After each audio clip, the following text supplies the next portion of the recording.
Hi everyone, and welcome to the Economic Truth Report number 29. Now, you haven't seen much of me this summer.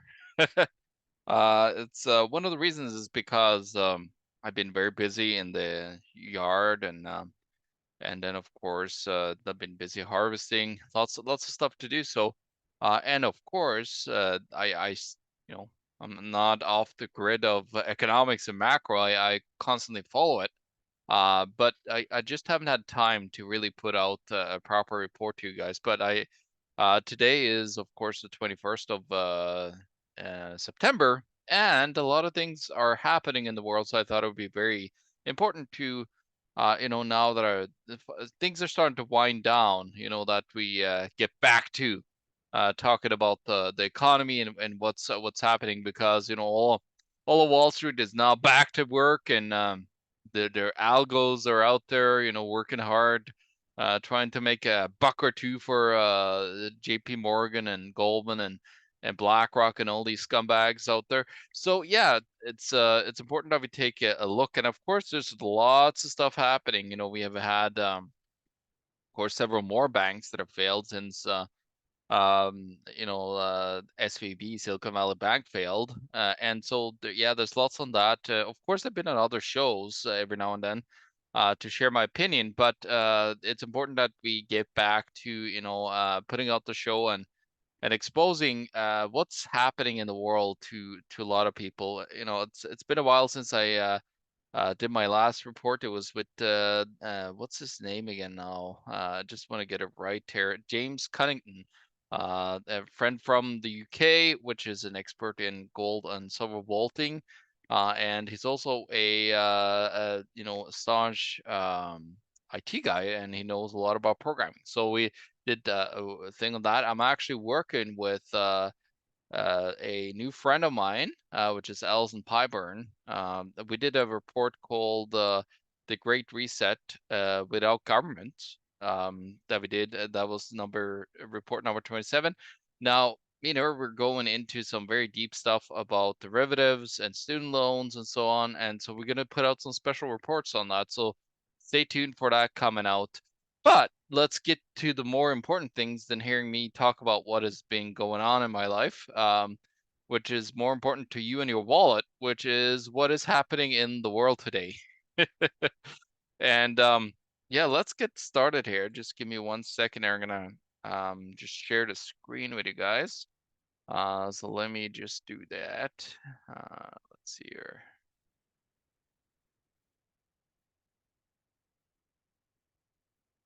So here we go. Okay.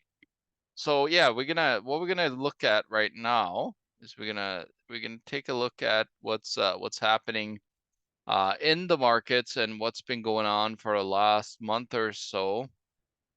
Let's do a recap. We always do. So yeah, it's time to just go into the markets here. Let's look at currencies, because things has been going up and down in the currency markets. Now, of course,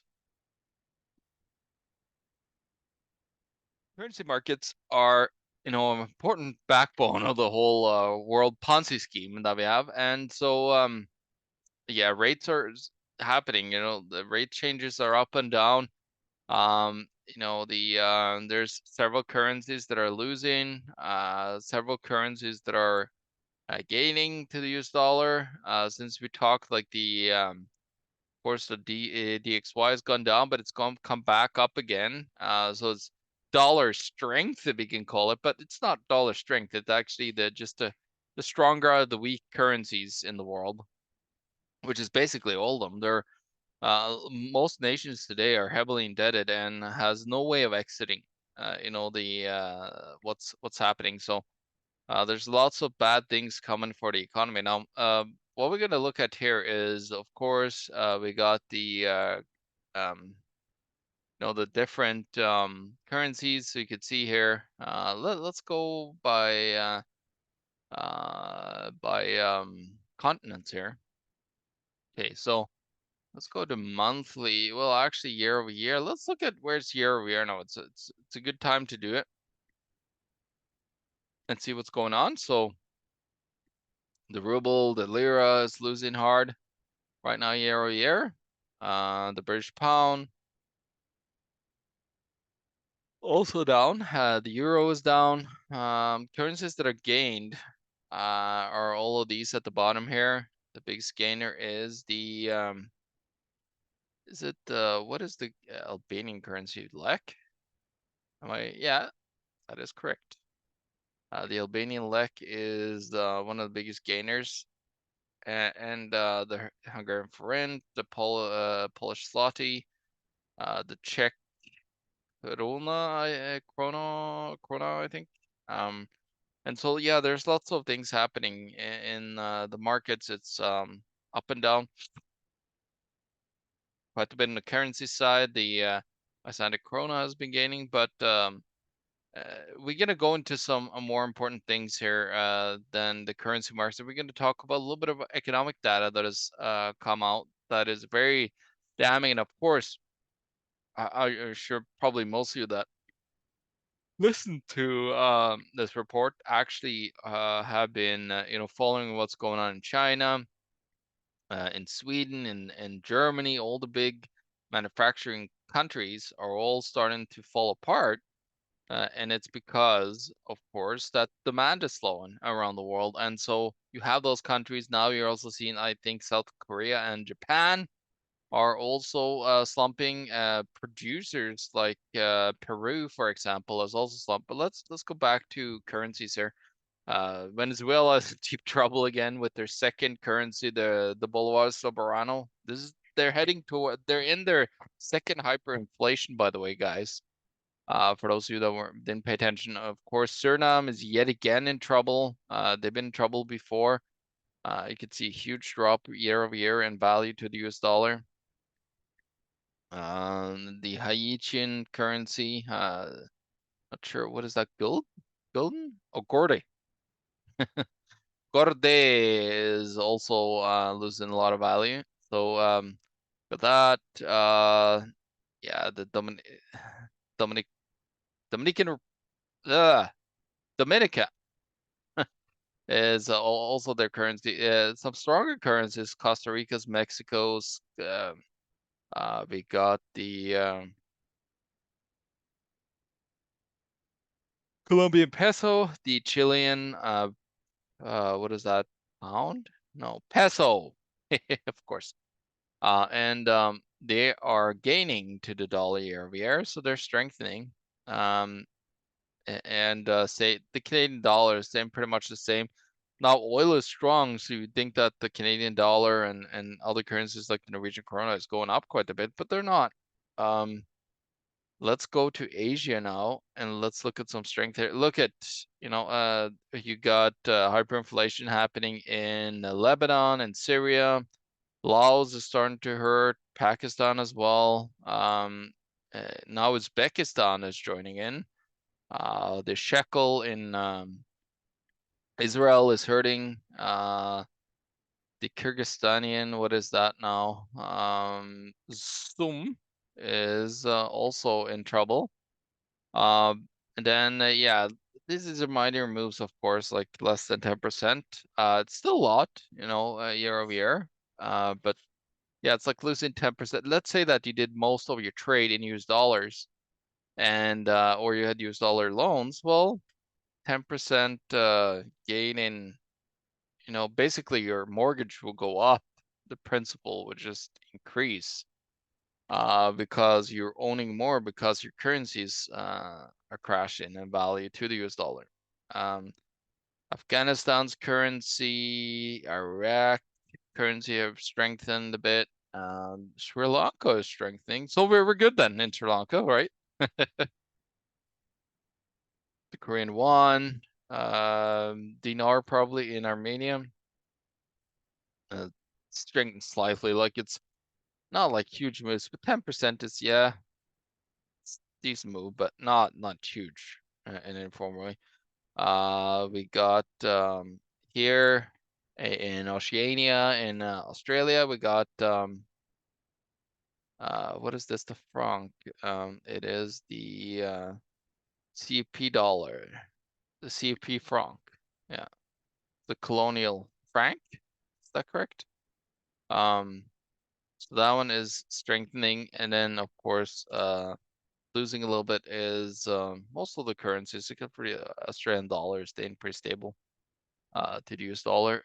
Then in Africa, Zimbabwe is at it again. Angola, serial hyperinflator throughout history.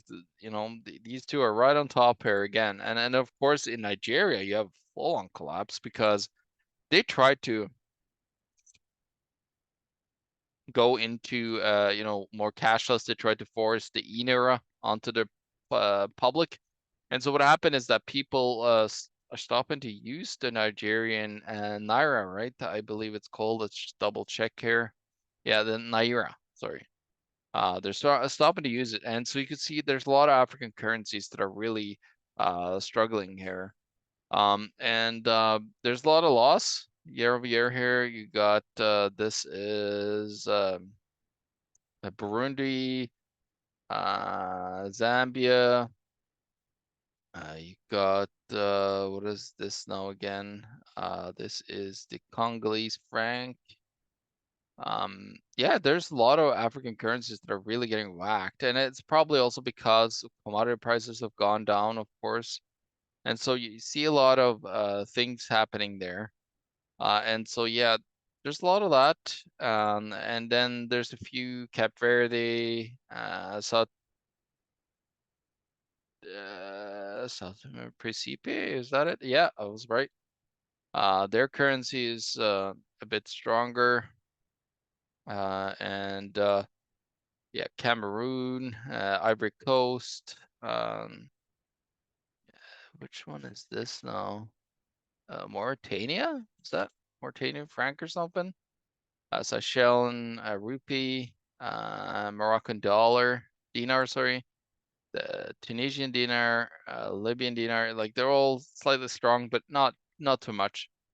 Okay, we're gonna go back to, let's go to stocks here and look at markets year over year. And as you can see, they're doing pretty strong. The thing is now though, is that let's go to and just look at the Nasdaq here, for example. Okay, so this looks pretty good, you know, like 30% yearly. Holy smokes, that's fantastic.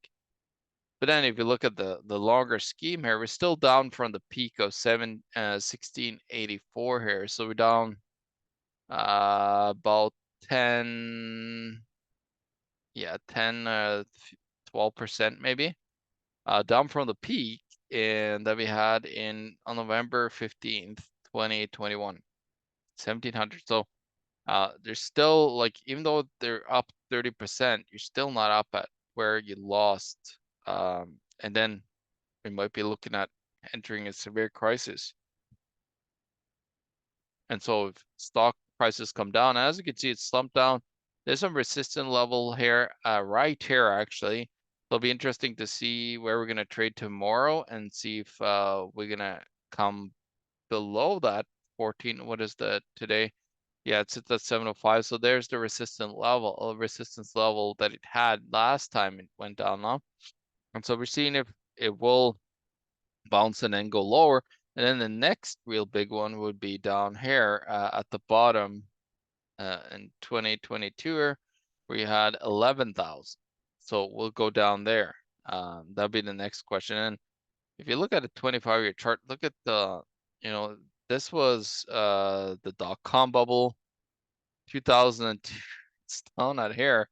Like, so it's just racked up, and of course, yeah, we got a lot of technology, of course, and so that has, you know, been a huge part of it, of course, in the value creation of that. But now, like, a lot of the top companies are not really providing too much fantastic services. You got a lot of them just controlling what you can say and do, of course. And so, yeah, tech companies are turning into more totalitarian more than, you know, freedom, and good for society and good for the consumers out there. Let's look at Europe quickly year over year. As you can see, you know, in Turkey, you should invest in Turkey, but this is denominated in lira, and lira, of course, had lost drastic value to the dollar, to the other currencies and the dollar. You got the Cypriotic exchange, It's jumped quite tremendously. The Athens one, it's up 40%. But again, let's see here if it's very similar place that we're at. Actually, Athens is different here. It's actually doing well, but it's during the peak and the collapse here of Greece, it's not even it just bounced off of that peak, and that you gotta remember that is 10 years now. So if you invested around that time, you would have been in big trouble. Now, as you can see here, like take a look at this, like last if 2009, and then if you invested for the long term, if you're a Greek here, you invested for the long term, like look at how much you lost. If you started to invest here in the 90s, if you were a Gen Xer, for example, and you put all your like a lot of your investments into this, well, look at this. Yeah. So it's been quite devastating actually for the average Athenian Greek if they were invested in stock. Um, and then you got Bulgaria, high up 40%. Let's just look at a few of these. Like it looks pretty good, but that's the selection a lot of times year over year, right? Actually, Bulgarian has just been going up now. Of course, in Bulgaria, do they have? I think they still have. I don't know if they went to the euro or not. Um, or if they still have the lev actually. But as you can see here, it's gone up quite drastically. But oh, sorry, Bulgaria, Hungary. Sorry, guys, totally wrong. And then what else do we have here? A lot of other ones. Let's look at Germany. That's an important big market here. Okay, so it's up 40% year over year. We go to 20 years. So you can see the bottom here in 2003. So it's up quite a bit. As you can see, it doubled since 2007 peak. If you invested here, that would be pretty good. You did pretty well if you bought right at the bottom here in March of 2009 in Germany. So yeah, Germany has gone up. It's interesting that their stock market is still going up amid their massive, crises. That's for their biggest industry, the production industry in Germany. Now, of course, inflation is pretty heavy in the whole Eurozone. Like I think it's like been sitting at 9% 2 years in a row now in Germany and other places around in the Eurozone. So a lot of then let's take a look at Swedish stock exchange here because I'm trying to look at the ones that are really struggling economically right now. And again, very similar story to Germany, but like the gain is nowhere near, the German the, stock exchange as you can see here. It's 12, so it hasn't even doubled since the peak of 2007. If you go down here though, it's gone up almost 4% here. Sorry, 400%. No, sorry, I'm wrong. 240% since the bottom. If you bought at the bottom, of course. So yeah, it's up. And of course, inflation is up. So like 30% year over year. Real inflation, where's real inflation really sitting at? That's a question now. The worst performing is Iceland, Helsinki, Finland, the Slovenian, or Slovak. That's Slovakia, I believe. So I'm not sure that we are right here. Yeah, Slovak share index. So they're at the bottom. They're losing. Ukraine, Ukraine's doing pretty well for being in the middle of a war. You should have all your stock investments over there.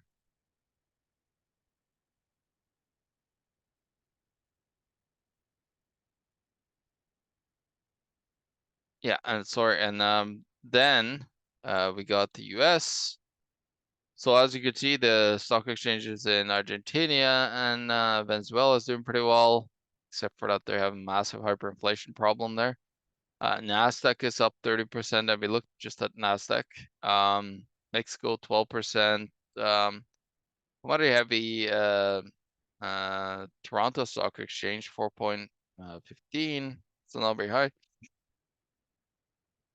And the losers are Jamaica. You got this is Bermuda and Colombian stock exchanges. And then year over year here, you got okay, so like Lebanon. Look at this, like they have 400% inflation, and then their stock exchange is up 32%. It's atrocious. Kaza in Kazakhstan is up 28%. Laos again have heavy inflation, so yeah, barely is keeping up to inflation there.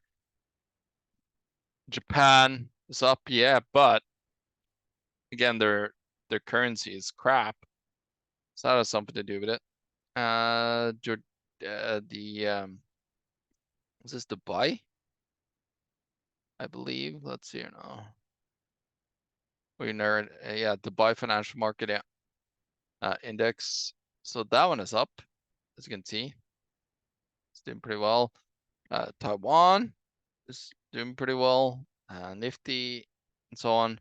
Again, you know, these numbers, there's still very high inflation also, right? Qatari exchange is down. Kuwait, and then Hanoi in Vietnam, then the Thailand exchange are down.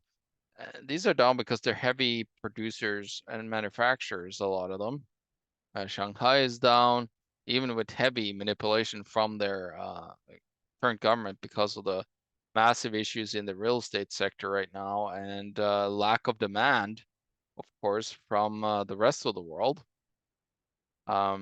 In stocks, you got the Zimbabwe Stock Exchange up 1,000% almost. You know, it's hilarious how deceiving that number is. Egypt is hitting some higher inflation, but it's up actually more than their official inflation number. And Nigerian Stock Exchange is not catching up to the inflation, which is 70%. That's the official inflation, of course, not what it could be. Nairobi has crashed. Ugandan Stock Exchange is down quite heavily year over year. Okay, so that's stock market. Let's go and look at commodities. Okay, commodities. So the biggest gainer actually right now is uranium. It's doing pretty well year over year. You got gasoline, crude, Brent, naphtha, which is just these are just oil-based product, energy-based products, of course. Biggest down is propane has dropped quite drastically, coal, natural gas, but you gotta remember also that natural gas, we're starting to get closer to winter. Like now we've had summer in Europe, the prices are dropped quite drastically, right? Let's just see where it's at actually here. This is the UK price of gas. And let's see where it's at in a 25 years. That's okay. So we're at 100. But then before COVID started, like right at the bottom, this is when you know, like the end here. So that's a bad. Let's use a peak here. Okay, so that's September 2018. So we're looking at that. That's 70. So it's still up a bit, but it's not that bad actually, you know, compared to like, look at this, like where they totally devastated the British economy here. And of course the rest of European economy, you know, with the energy prices, it's quite devastating and totally made a massive blow to the industries in Germany, which was heavy, they were heavy reliant on natural gas from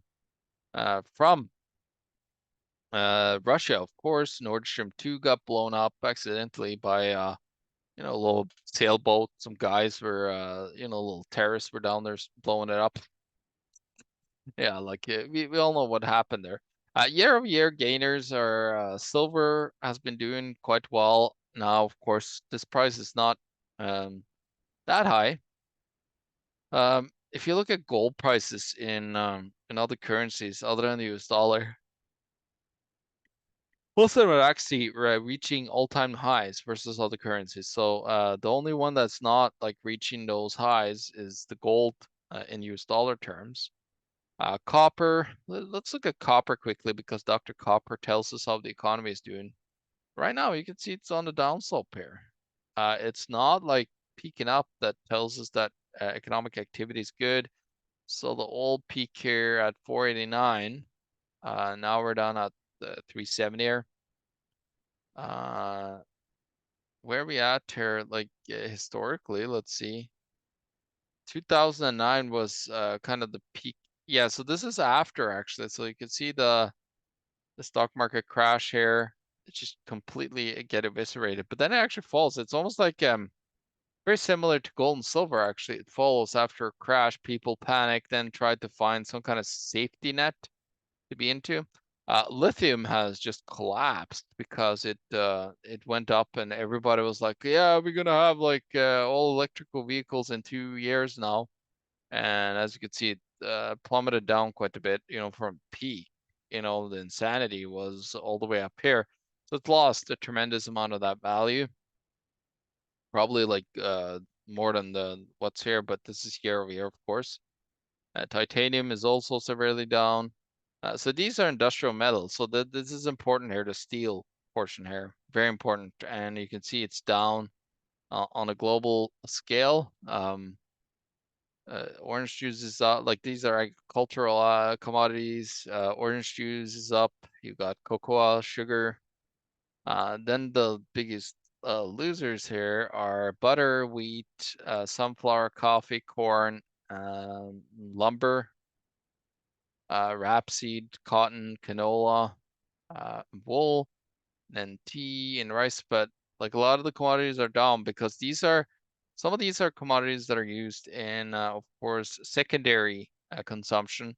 Of course, there's some that are like canola, sunflower oil, wheat, and butter is quite important, but it's not heavy. But you can see people are consuming less now.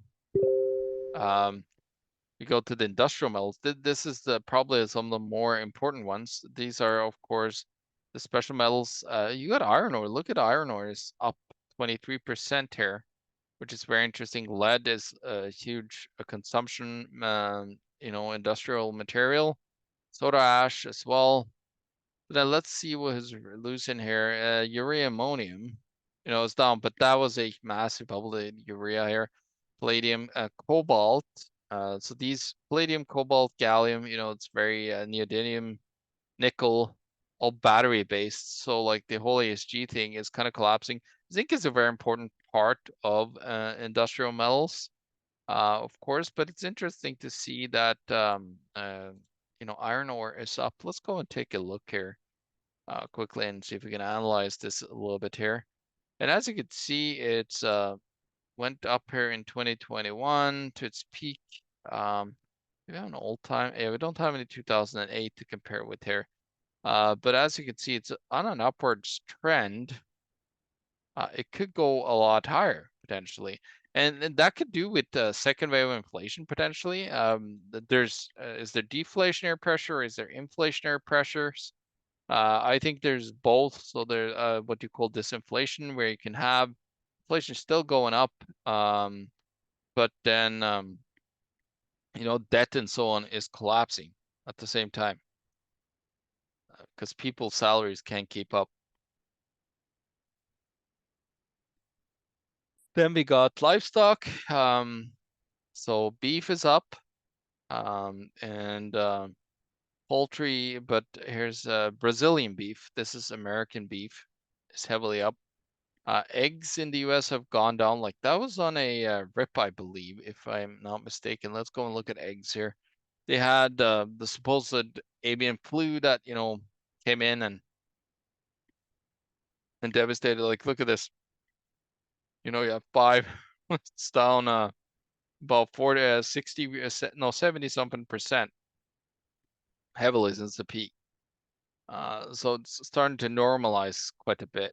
Beef is down, as I said, in the Brazilian poultry is in Brazilian real. Actually, these two. So these are not actually American prices. There's a lot of it being produced in Brazil and Argentina, for example. They're heavily beef and cattle. industries. Then let's see here is, yeah, we're gonna just ignore this. Electricity prices are down quite drastically. But again, there's subsidies in there as well. But we are just starting to get into winter again. So we'll see where that takes us, of course, because you need a lot more energy in winter than in summer.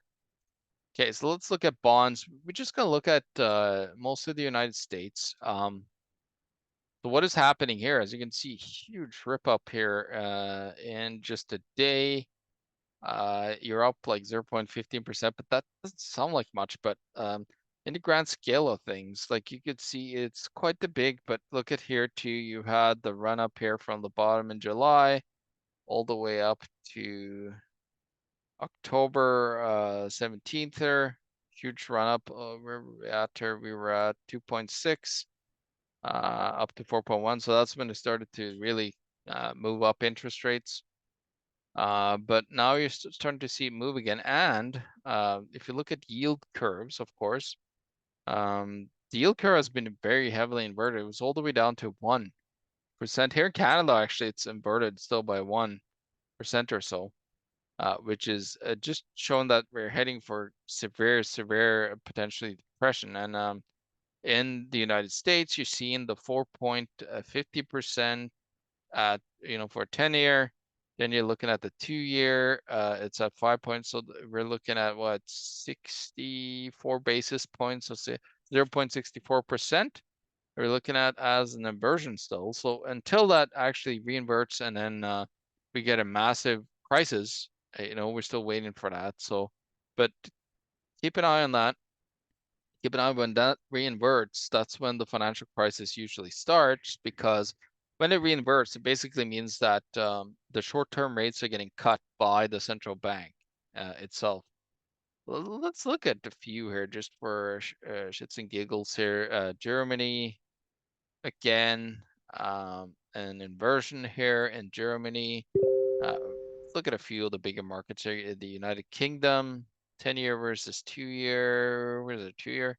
Here, 4.85. The 10-year is 4.20. So there's an inversion there as well. So there's like inversions everywhere. Let's look at Sweden, because Sweden is not doing very well. There's an inversion here. So almost every market is inverted. Switzerland is another big one. Between 10-year. Yeah, this is a very more shallower inversion. And then let's just look at Canada. Where are you? There you are. Okay, so Canada, let's see what's happening. You can see yield curve is spiking there as well. 2-year, where's our 2-year here? Yeah, there we go. And so it's sitting at around 1% still. And so, yeah, these are not reverting. And this, I think this is the longest ever it's been inverted, if I'm not mistaken. I think, what's his name? Snyder. Oh my gosh, what? Yeah. Anyways, he was just mentioning that this is the biggest inversion that has ever happened. Uh, for no, the longest inversion, sorry, for a whole year. So you got to really watch that, because that is really a big like the I think 9 out of 8 or 9 out of 9 of the last times the yield curve inverted, you had a financial crisis after. So when that reinverts, when it goes back up again, that means that they've tapped out and have to cut again. Central banks, that means a lot of problems. Look at crypto here. Bitcoin Cash has done very well. Bitcoin is doing okay, year over year as well. Ether is okay. Litecoin is doing well as well. And then, of course, the good old steady Monero. Like, it doesn't go up, doesn't go down much, but it stays very steady. It's one of the best privacy coins that really have been able to hold its value quite well. Versus other currencies that are going up and down like crazy, like this. Algorand, Avalanche, Cosmos, Cardano, Solana, Polkadot, Polygon, Uniswap, Binance. Like, all these are either stable coins, or they're just they're not even stable coins. Some of these, these are just basically stocks almost. Yeah, they're struggling. They're losing a lot of value um, in this current market. Now, let's take a look here. This will be interesting quickly here. Which currency? So is this Ether? Let's look at Bitcoin here. So you see how there's a little bit of a difference here in Japan. Bitcoin is day over to year over year. Let's see year over year here versus currency. Let's look at in Argentina. It's keeping its value a bit. It's keeping up to yeah, it's actually doubled the inflation rate. So yeah, as you can see here, actually these countries, except for with exception of a few here, it's not doing that bad. Like look at the Norwegian krona, Japanese yen. It's year over year that is up. It's doing pretty decently versus all these. And you can see, depending on like how bad the currencies are with inflation, the more and less, the more you see that it gains, right?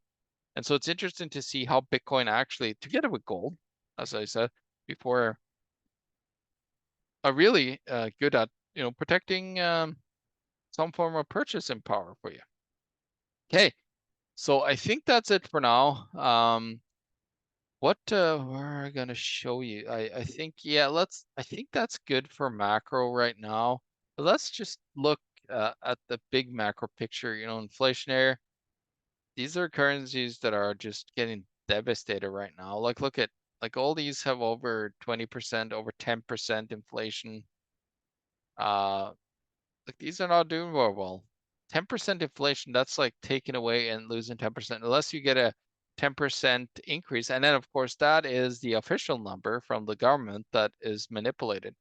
And so, yeah, you can see there's still like pretty heavy inflation. Is there any countries in deflation? Very few. I think China is, yeah, look at China. It's right there. Like this is very interesting. Like China is usually like 10%.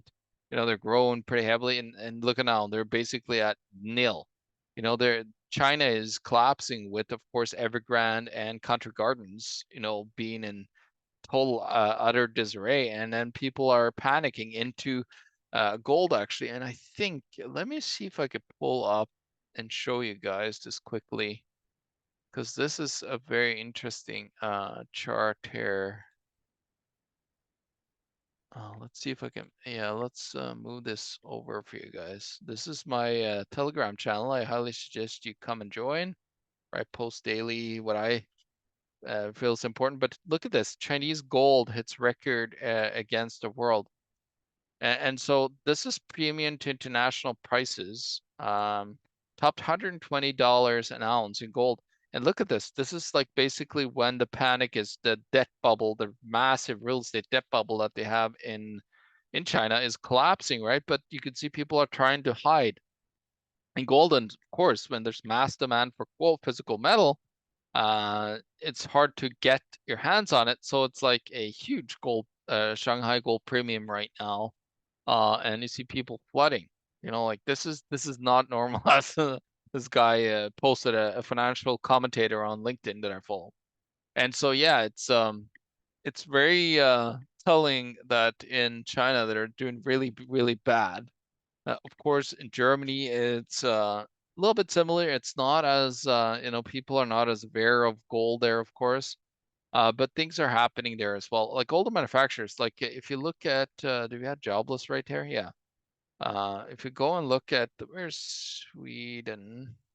I think Sweden is pretty high actually. Let's see here. Yeah, 7.7%. And these are of course the official numbers again, how much you want to trust those, right? Uh, we got Germany. Where's Germany? Uh, yeah, Germany's down here, 5.7.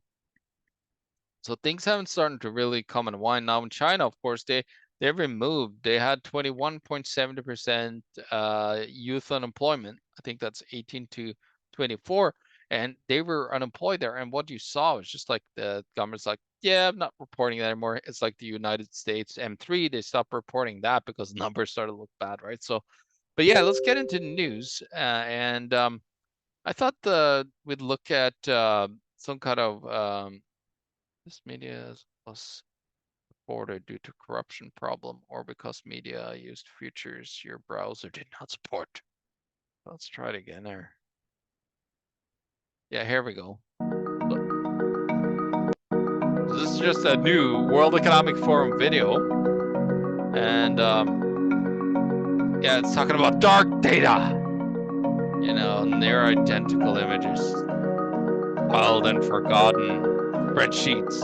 All that pesky, you know, user data that you might have stored somewhere that totally useless. And guess what? You have a carbon footprint when you store all this data, you morons. So what you need to do is you need to maybe have a carbon footprint calculator, you know, backed up against, you know, your storage that you use on different cloud-based platforms or whatever you have. So yeah, it's good, you know, like let's come after, you know, the digital decarbonization. It's like yeah, let's reduce some human population here, but let's also reduce what they can say. So yeah, let's just get rid of some of these useless you know, books or whatever is on there. Yeah, it doesn't matter, like garbage anyways, you know, what these dirty peasants are talking about, so we should control it.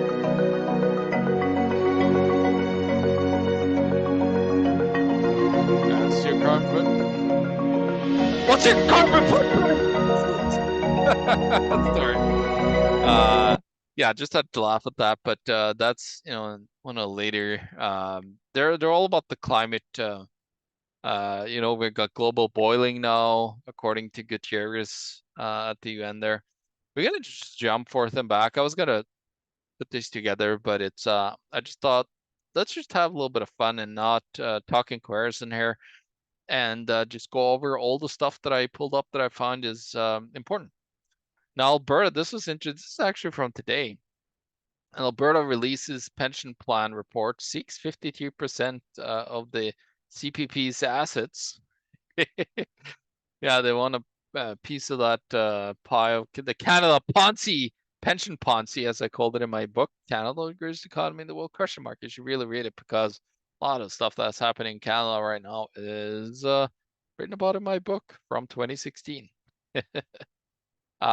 Yeah, so that'd be interesting to see the fight there. And then, of course, like, yeah, we're just gonna let the province of Alberta take 52% of the total Canadian, you know, like income. They might actually like have a point there because they've been subsidizing everybody. And so, yeah, maybe it's a fair point. Anyways, this was hilarious here. It's a no tipping policy ready to be adopted by Canadian restaurants. It's like, yeah, you know, I agree that, you know, tipping is stupendous. Like they just basically are trying to force you to tip. It should be total voluntary in my opinion, but the government coming in and saying that, oh, we need to have a no tip policy because these pesky restaurants are asking for more because the prices are so high. It's again, you know, it's the government spends so much money into existence through CERB and other programs that now you're seeing, you know, like we had like double digit inflation, like I would say probably 25 to 30% over the last 2 years now here in Canada. And so you're seeing that, you know, coming out, and they really like just trying to put in price controls. And just here in Manitoba right now in the current election, they're looking at price controls over the province owned Manitoba hydro rates on your power that you pay for heating and so on, trying to freeze that. And price controls worked so well, you know, all the way back to the Edict of Prices in the Roman Empire. We all know where that's going to go, and that's just going to create a lot of what do you call it? A lot of lack of that product. Um, this is the Irish Independent, and they're talking about public bodies will be forced now to accept cash because they, excuse me, they tried to go cashless, and so that's happening in Ireland. And then you got Wall Street Journal coming out with this article. Billionaires trying to shrink world's population, reports say. Oh, well, that was 2009, of course. Wasn't now.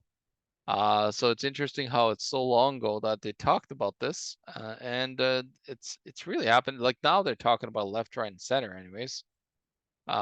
This one here, uh, yeah. So I'm not gonna. Okay, we can open it here.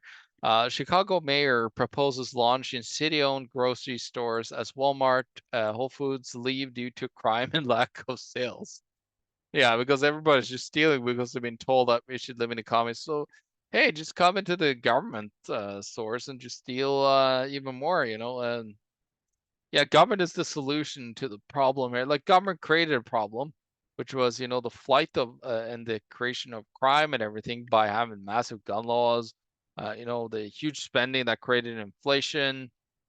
And so it's totally like collapse of, the market. And then of course that created a lot of crime because they didn't care in Chicago and Chirac, as they call it. And so now they're proposing that they're going to have government-owned stores. Like they had that too in the Soviet Union, in Venezuela, and Cuba. So go right ahead, and try that in these hell. There's a lot of hellholes developing in the United States right now, like Chicago, San Francisco, Los Angeles. You got New York, some of the major cities that are just totally collapsing in on themselves because, first of all, they're too big. They had too much, too big government as the size of the total economy, and so they totally collapsed in on themselves. That's what we're seeing right now. And we've seen exoduses from a lot of these states, especially in California. It's mass exodus. And then, of course, New York is collapsing because they wanted to be a sanctuary city. I mean, all these immigrants coming in, but now there's like it's destroyed our city. Yeah, our virtue signaling didn't work anymore because it was when you have to actually deal with it and not, being like, yeah, we're willing to take them, but we don't want to take them, but we're just going to say it. But then when you get them, you can't handle it because of dumb policies. And of course, yeah, they're totally getting devastated, but it's big government.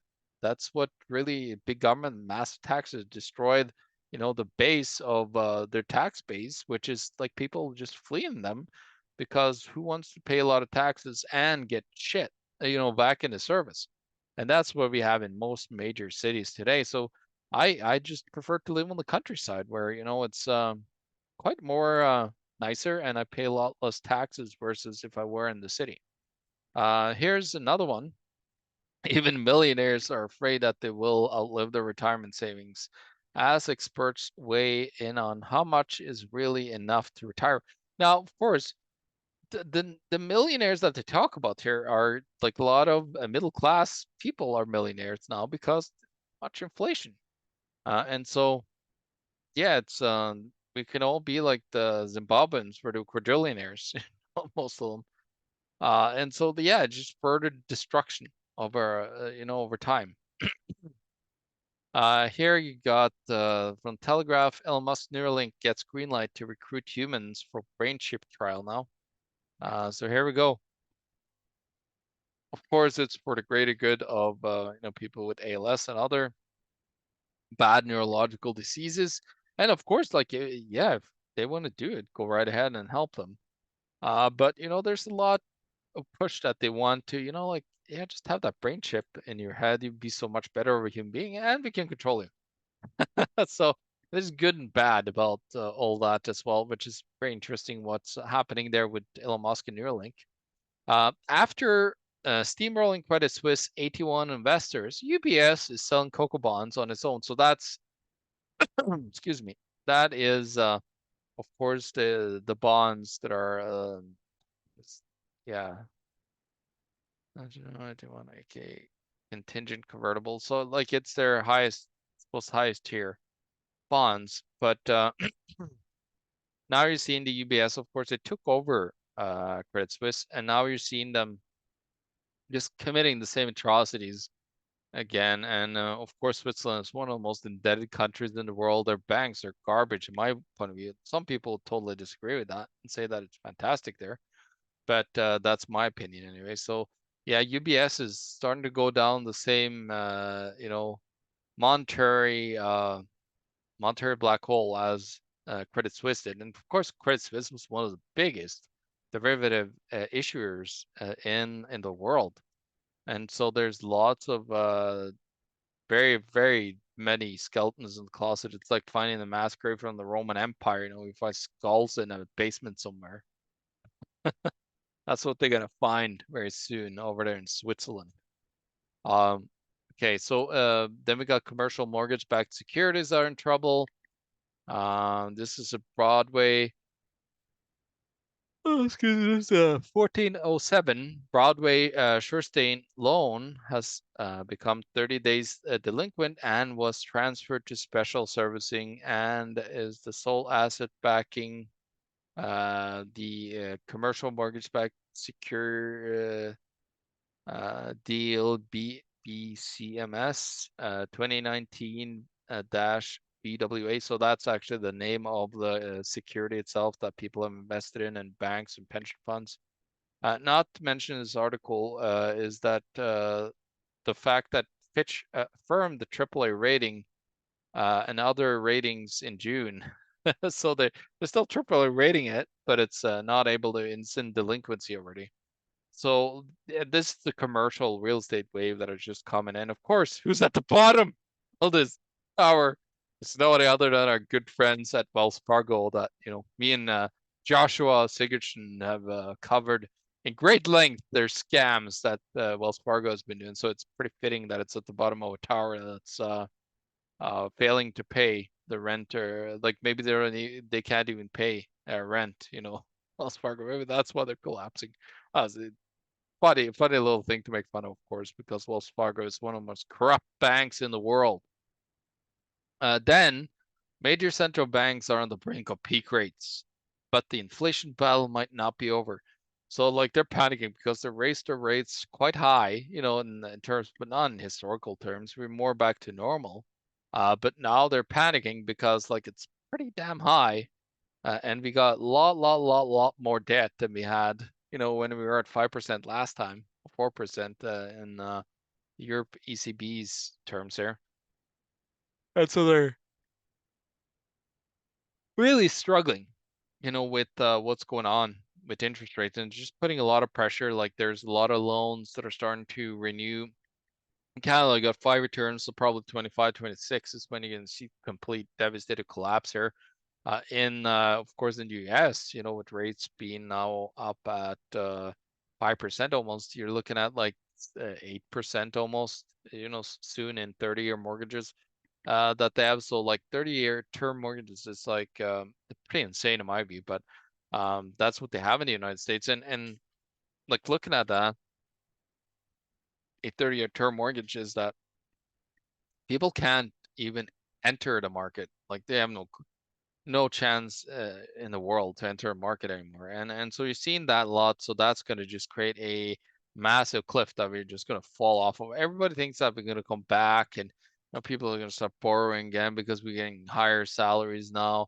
And everybody just have lots of money. Here in Canada, we have so much savings. We're so prepared, for it. I just listened to it was a CBOR or something like that, a conference that these banksters are hanging out at just recently. The head of RBC said that, Canada is so solid because we didn't spend the stimulus money we got from the government.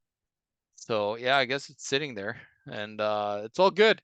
But then again, you look at the mortgage portfolios that are hitting something called negative amortization, and that basically means that people are struggling to pay actually the interest on the loans on their mortgage, just the interest itself. And so they're really starting to struggle. And as you can see here, BMO 22%, 18% TD, 19% at CIBC.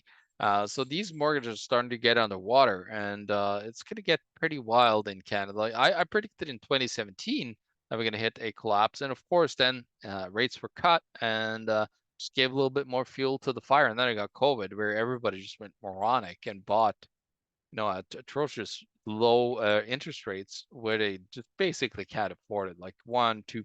And then now you're going to look at when you renew it potentially. But don't worry, then you're just going to cut rates and it's all going to be fine. No, because like if you get a crisis, like the bankers are not going to lend you that money. They're going to look at it as risky. And so you can't even get a loan, for any of the mortgages. So very devastating what's happening in Canada, and it's just a massive collapse to come there. people injured or brave by COVID vaccines speaking code over fair censorship. Yeah, it's like I think I post to YouTube, but I couldn't care less. There's my little thing now that I got going here is not very big on YouTube anyway, so I didn't care until now. Actually, some of my friends like Mike Smith, for example, and Doug Casey, their podcast got dinged twice, and I think they're probably on the verge of getting deleted. Like me and Josh, we got three dings back in 2018, and of course it's during elections, like close to elections, that they start just censoring more, which is quite interesting. But of course, you got to speak in code if you're going to survive, anywhere. And of course, another guy, Russell Brand, that has been out there very outspoken lately about the corruption in big pharma and the warring, like all that stuff. He is, of course, suddenly being then portrayed as a sexual predator that, is a horrible person.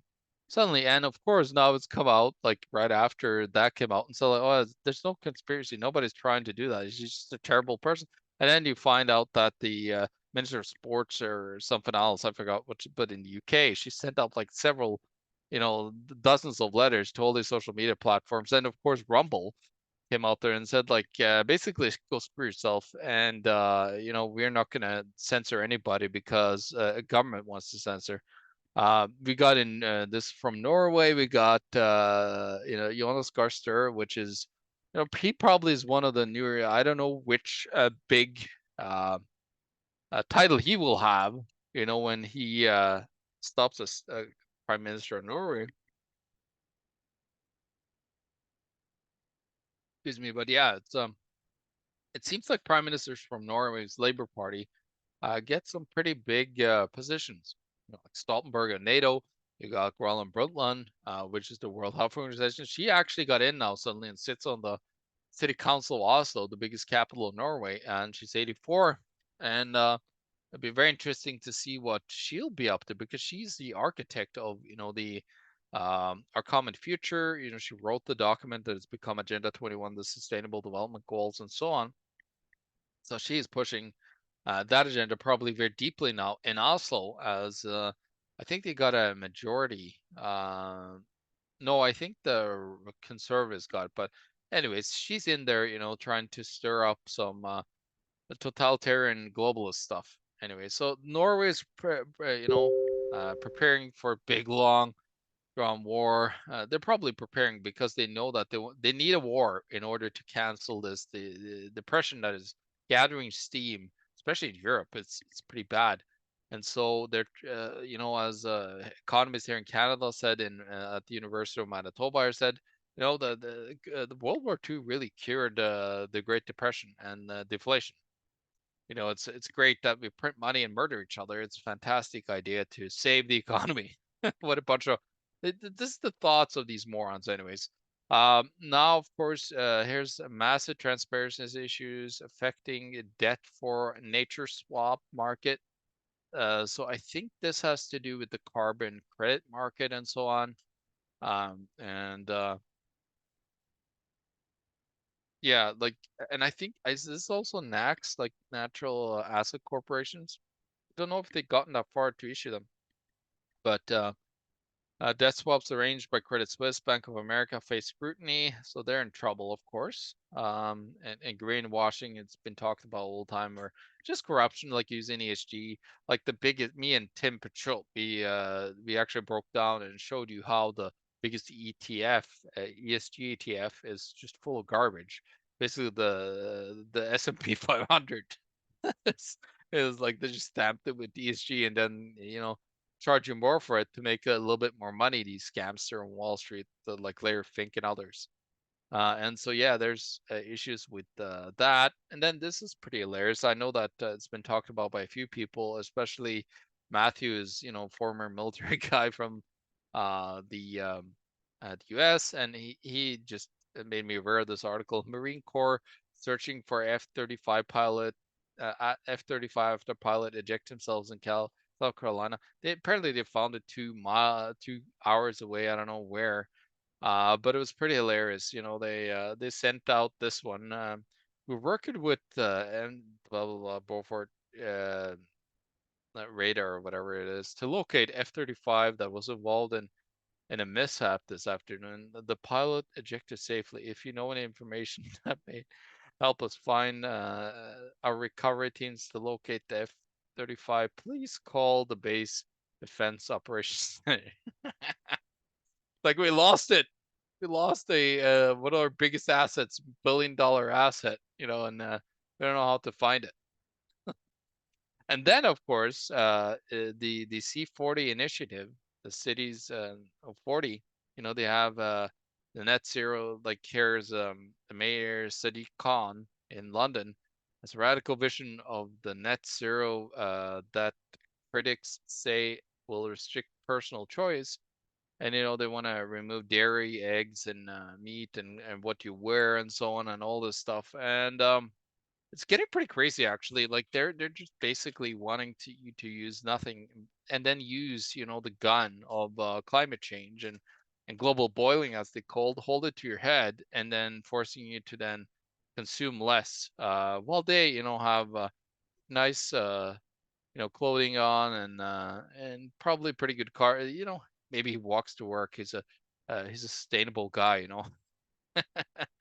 And then ultra low emission zones at all times. Like these are just symptoms of totalitarian regimes that want to control their population.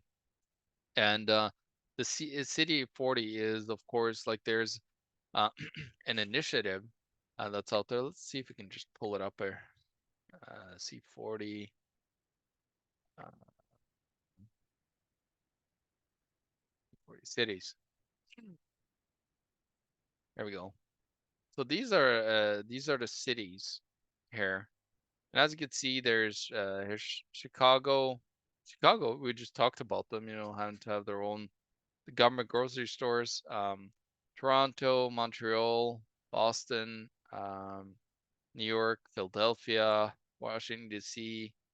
You got Vancouver, Seattle, Portland, San Francisco, Los Angeles, Phoenix, Houston, Austin, New Orleans, Miami, Mexico City. You got Bogota, Medellin, Kyoto, Lima.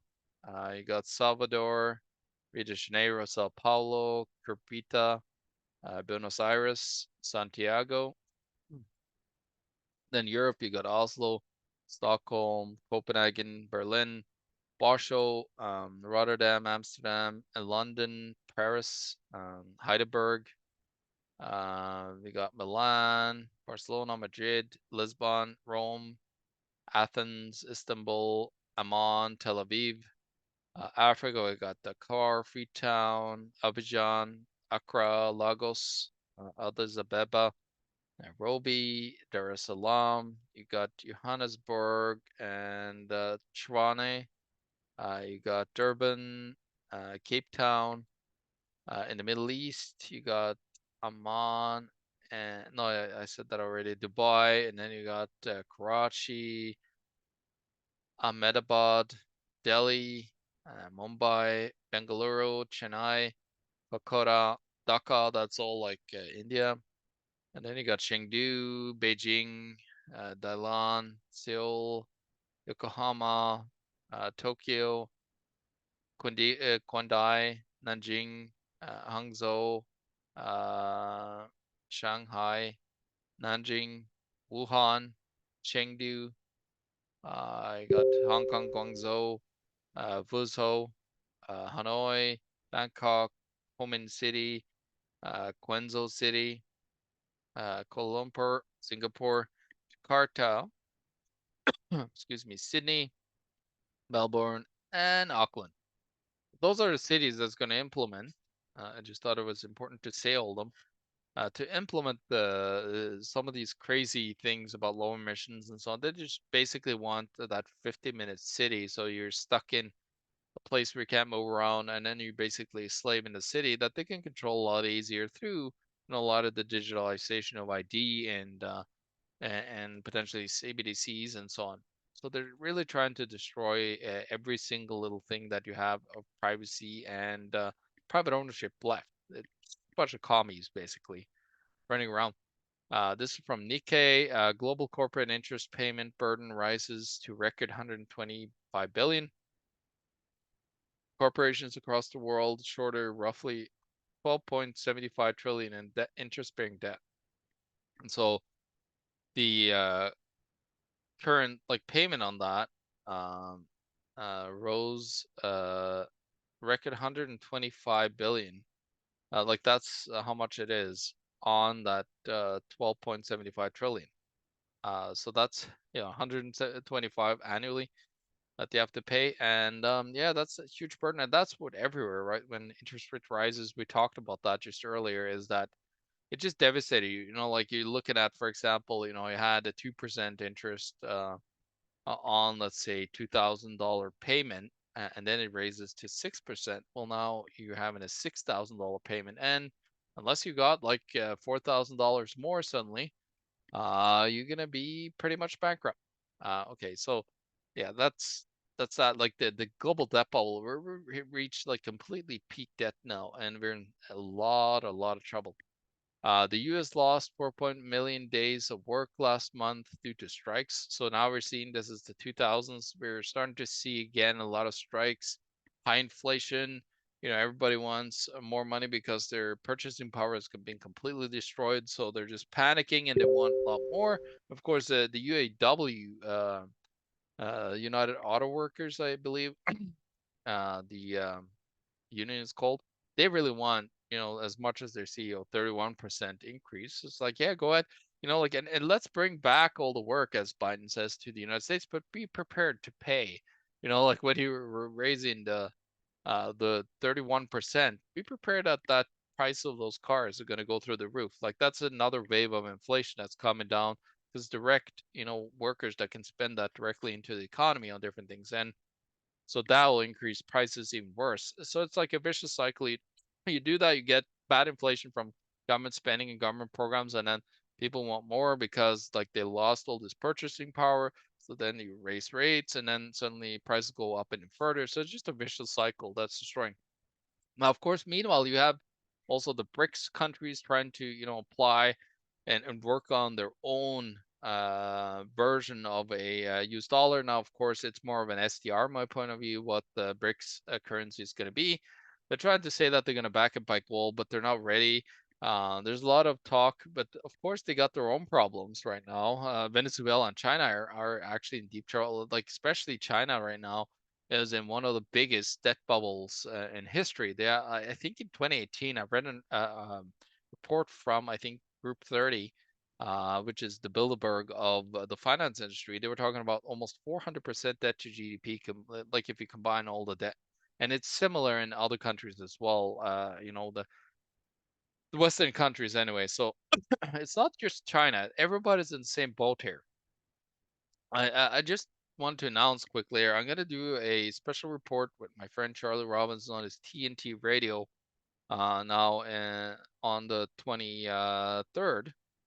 We can do a special report on the United Nations and the global government coming from the United Nations. As you can see here, it has a lot of like it's pretty widespread what it's what it's focusing on and so on, and it's really started to become a global government in the making, and it's trying to assert its power now over like the World Health Organization is setting up and trying to get enough power that they could declare, when we're in trouble and not, on a local level, be like, yeah, we're not in trouble, but the World Health Organization says so, everybody's in trouble, kind of thing, and all these agencies that there. So stay tuned for that. World Health Organization. Why more baby boomers are sliding into homelessness? And now here in Winnipeg and Manitoba, they're talking about all this homelessness happening, but nobody's actually focusing on how did it happen. Oh yeah, it's drug use. Well, how did the drug use happen in the first place? Was it because people got poor and they are destitute, they're all by themselves and they can't afford to be out and with people and spend their time, so they just choose to go for drugs and they just totally destroy their lives. Yeah, it's that comes from having less money, from being destroyed by government spending, that creates mass inflation, and then it steals all your purchasing power. So it's the baby boomers are sliding into poverty, yes, because a lot of them, of course, weren't prepared with enough savings because, of course, now 25% inflation, let's say, over the last 2 years, that devastates 25% of your total savings. And now, so what are you sitting left with then is you potentially are down like 30% and you're retiring, into a depression right now. The average financial advisor would tell you is like, yeah, invest for the long term. Like don't worry about the short term effects. Well, what if you are actually like going into, a Great Depression and you're retiring into it? And we're told, yeah, but just invest for a long term. But yeah, that's what they tell the person that's getting involved. But when you actually have to withdraw and make a living from your retirements, and you're in like your current portfolio is losing a lot of it, is that yeah, you're getting totally destroyed. And of course, houses are going down in price, and it's just like everything is against the baby boomers right now because they're trying to sell assets, but nobody is willing to buy them because they can't afford the houses. First of all, the new generation with the interest rates that are out there, and second of all, they can't just be able to afford anything. Like they're trying to sell their bonds. Their bonds are garbage right now versus inflation. So it's just like a triple whammy here, and they're all like slowly falling into a homelessness and into poverty. Now I want to show you a little clip here of this is a guy. He's running in Argentina right now, Javier Milei, and he's an anarcho-capitalist slash libertarian. He's running in Argentina, and he has some pretty good rant. I y just crece. wanted Y el to bolsillo, show you one of the a ver, rants there. digamos, ¿por qué nació el liberalismo? Para salir del yugo opresor de los monarcas. Digamos, esta casta que tenemos son como los monarcas, y ni siquiera se autoheredan. Son los mismos que estaban en el 2001. No se fue ninguno, estos chorros se quedaron todos. Y hay más, porque además se multiplican, porque tenés que agregar la parentela, sí, porque además tenés que agregar la amante, porque tenés que agregar la familia del amante, y crece, y crece, y crece. Y el bolsillo, digamos, de lo que producen, digamos, es cada vez más chico. O sea, entonces no puede ser que en un país, si le vaya mejor a los parásitos de la política que el tipo que produce. Es decir, no te puede ir mejor, ¿sí? Siendo un parásito de la política que no produce nada y que cuando hace algo lo único que hace es daño, porque una de las cosas que pasa cada vez que interviene el Estado se genera lo que se llama el fallo del Estado. O sea, fíjate esto, los planes contra la pobreza que hacen generan más pobres. Mira el caso. But again, he's on mainstream TV talking about how horrible politicians are parasites. They are unproductive. They just steal from everyone. And I totally agree with most of that, actually. And so yeah, we should actually just follow this account. I've been mentioning an account and total wrong account, of course.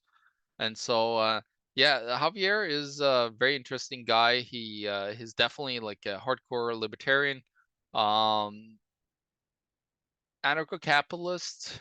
We'll see. Like he has a video that I highly suggest you guys go and check out, that he basically has all the agencies in the Argentinian government where he goes and rips out, like just pencils out like 2/3 at least. It's even more, I think, of the complete government. So it's really good to see that there's finally potentially a libertarian that get elected for the first time in 100+ years, to the power. So it'd be very interesting to see what's going on there. And let's hope for the best. Let's hope that 100 years of financial repression and oppression from these political elitists in Argentina that have taken rich country down and just dragging it through basically the mud and into the ditch now. And Javier Milei is trying to say this, and he's calling people names, but he has a solution, which is very little or no government.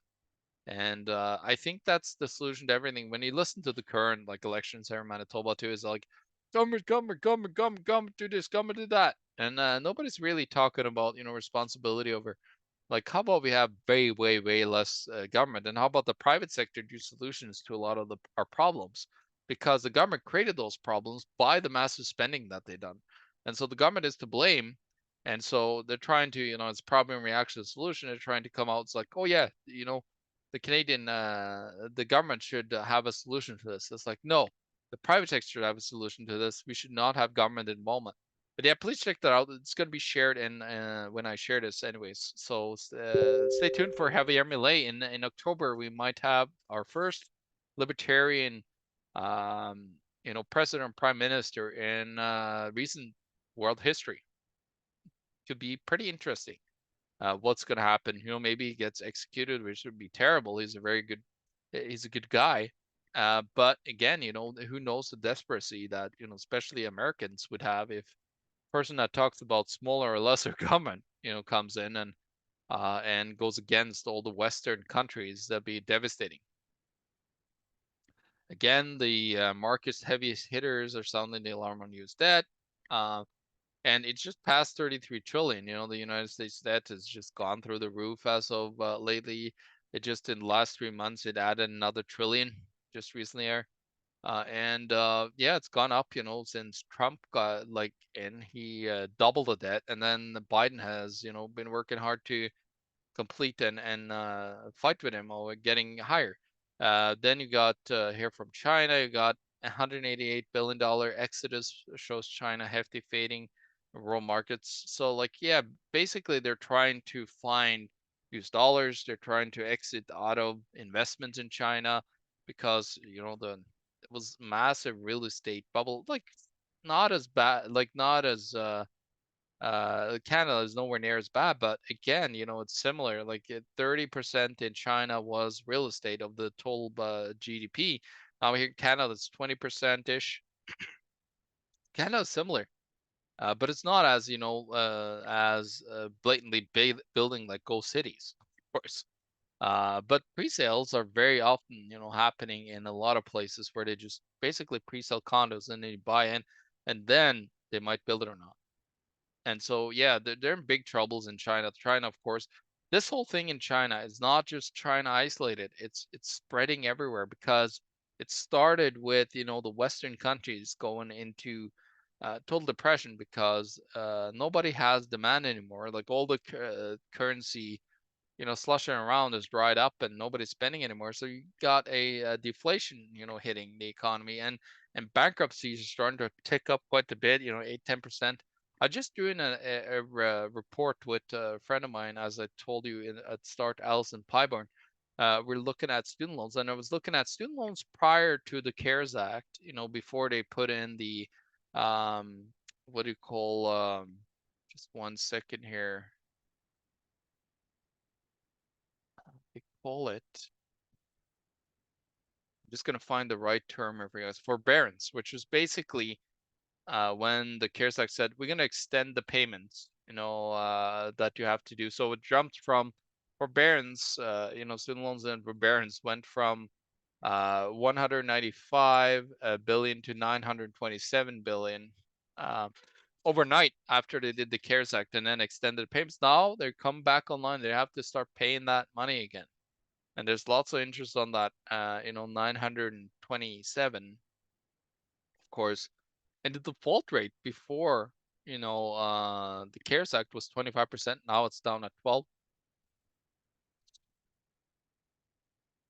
And that's another bubble, and then derivatives on top of that. So it's like, yeah, there's just bubbles everywhere. Ilarion warns of massive corporate refinancing next year, commercial real estate, shock and everything that's just gonna hit like a cascading problem on top of all the other debt like that we have in debt bubbles, in credit card debt such as record highs and everything. Like it's massive debt bubble that and it's it's everything bubble basically, where all the debt are collapsing at the same time. Usually you have a sector, where certain type of credit that goes bust, but this time it's just everything. Like we are at the end game of our current system. Middle crisis is increasingly becoming the impoverished class, and the poor are increasingly being pushed into the streets. So the poor are becoming homeless, the middle class are becoming poor. And so what is happening is that, in my view, the middle class has been created with the possibility of going into debt. It's just the way it is. Like they're just gotten into a whole bunch of debt, and so that's what creates you into a middle class. you didn't have that, you would basically have rich or poor, like they had in the old days, rentier or whatever you want to call it as well. BIS and Inter-American Development Banks, that's the World Bank, join forces to foster innovation and financial inclusion in Latin America. So it's just Jabba is on there, talking about they created a memorandum of understanding collaboration. They're just trying to create more potentially CBDCs and so on that's what they call financial inclusion, pro concept settlement mechanics, so they're quantum resistant cryptography. So they're talking about CBDCs, developing that in Latin America on a grander scale. And of course, Augustin Carstens, he's been the one who's been eating all the currency. This guy, he inflates with the inflation rates of the monetary system, and you gotta laugh at it, but it's pretty sad, anyways.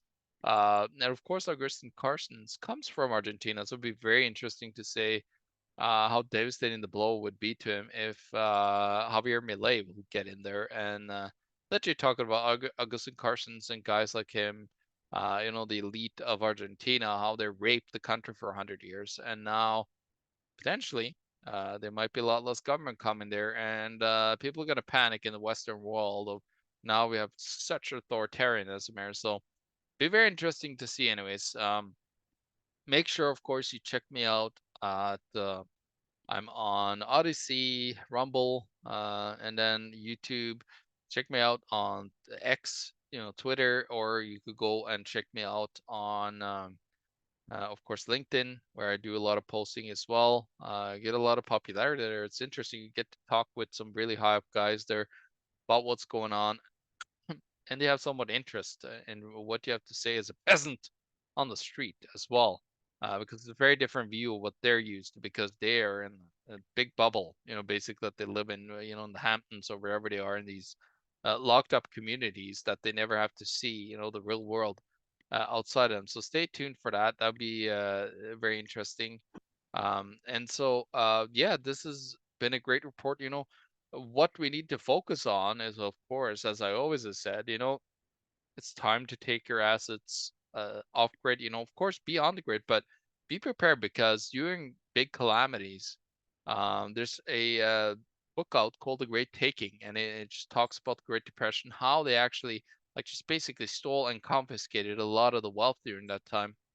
And so that is coming again, especially if you are very heavily located, within places where you don't have access with hand, you can't hold it, you don't own it, basically, type of scenario. It's very dangerous, especially if it's a huge part of your portfolio. That's my opinion, anyways.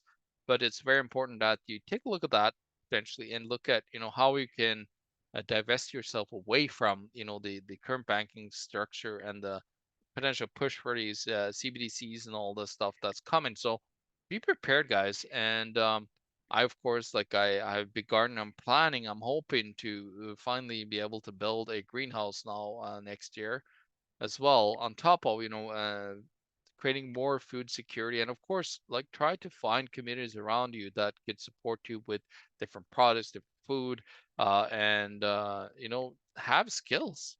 Make sure that you have certain skills that are valuable to others around you that you could be able to use in order to both barter and of course thrive in the coming global reset, because this is a reset around the world.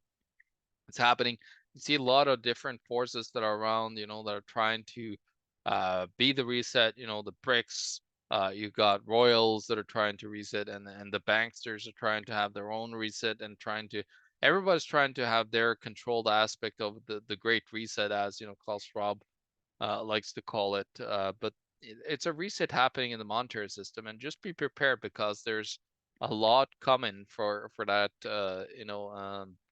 The reset that's coming, but it's a lot of interests that have very like certain different views on how they want that reset and how they want control over the reset, and make sure that they stay on top of the power structure that is going to be in the new system. But maybe you got the monkey wrench thrown in like Javier Milei and could totally devastate these morons that are think that they are still in control, that we're just dirty peasants, that we have no rights and we should just live in these cities and they should just depopulate us. So Stay strong, stay tuned, and find, the communities around you and get prepared, because I think 2024 and 25 will be very interesting year.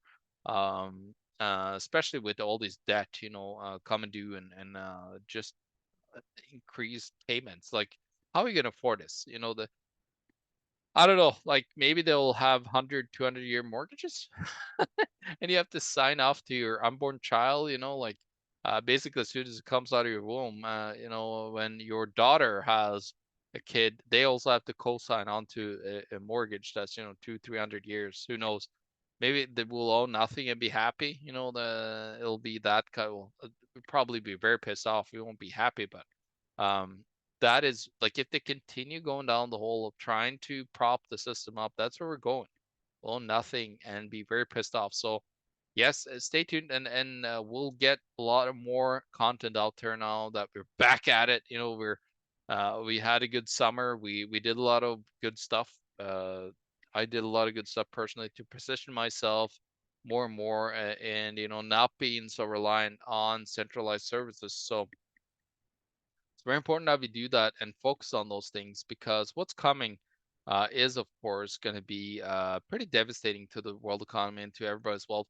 No matter what happens, if they just let it go, it would be also very devastating. But if they also intervene and try to, cover up and stop what's going on, it's going to be very devastating as well. So yeah, just be prepared, because what we're heading towards now is more like a depression than, a no landing scenario in my view. But maybe I'm completely wrong, and let's hope so. But I still think that monetary history will repeat itself, unfortunately, and we're, completely heading toward that direction. So stay tuned, and we'll talk soon, guys. And stay tuned for a lot more special reports coming out. With my friend Alison Pyburn, we have a lot of good reports coming out, and make sure you follow me on all the platforms and go to theeconomictruth.com and check out you can find everything that I do there, because more and more censorship that comes, who knows how long I'll be on YouTube. But it's I'm so tiny there, that they probably don't care about me, but I say a lot of stuff there. A lot of that we got censored for back in the day, and deleted for. So yes, stay tuned, and we'll see you guys soon. Have a great one. Adios.